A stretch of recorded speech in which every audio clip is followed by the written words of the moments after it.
Hello mga Mima, ayan sa magandang tanghali na po sa ating lahat. At sa video ito mga Mima ay magninilaga ako nitong manok mga Mima. Meron tayo ditong manok, tapos meron din tayong upo, meron tayong kangkong, tapos kamatis mga Mima, meron tayong kamatis, tapos siling haba mga Mima. Tapos dito mga Mima, meron tayong mga pangrikado, ayan, meron tayong sibuyas, tapos itong ano to, luya, tapos may bawang, tapos meron tayong ito sinigang. Ayan mga Mima. So, ito yung ating kawali at lalagyan na natin ng tubig.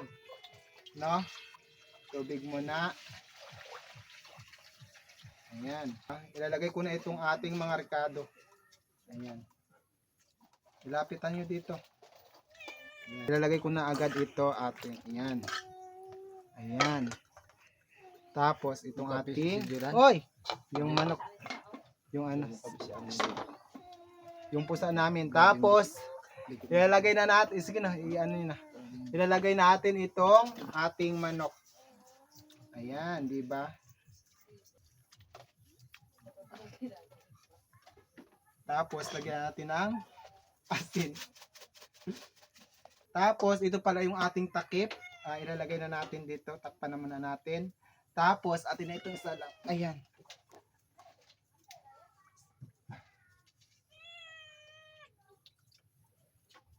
Ayan mga Mima, pakukuluan ko na muna to, tapos hihulog natin itong ating upo tsaka itong ating malunggay. Ayan mga Mima, balikan natin itong ating niluluto. Ayan. Tapos ilalagay ko na agad itong ating upo mga Mima. Ayan, ilapit nyo dito.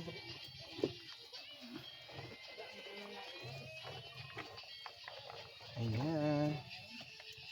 Tapos halo-haloin natin mga Mima. Takpan ko lang ulit mga Mima, tapos isusunod natin ito maya pag medyo malambot na yung ating karne at saka yung ating upo mga Mima. Kasi ito i-half cook lang natin mga Mima. So takpan ko lang muna siya. Ayan mga Mima, okay na to. At ilalagay na natin itong ating gulay. Lapit nyo dito dali. Lapit na. Lapit nyo dito. Ayan. Diba? Ang daming gulay. Hala, punong-puno talaga siya. Lagyan natin ng sinigang. Ubusin ko na ito mga mi. Ayan mga mi, okay na yan siya. Na, ready to eat na yan. Ready to eat na. Tara, sige. Magpapaalam na tayo.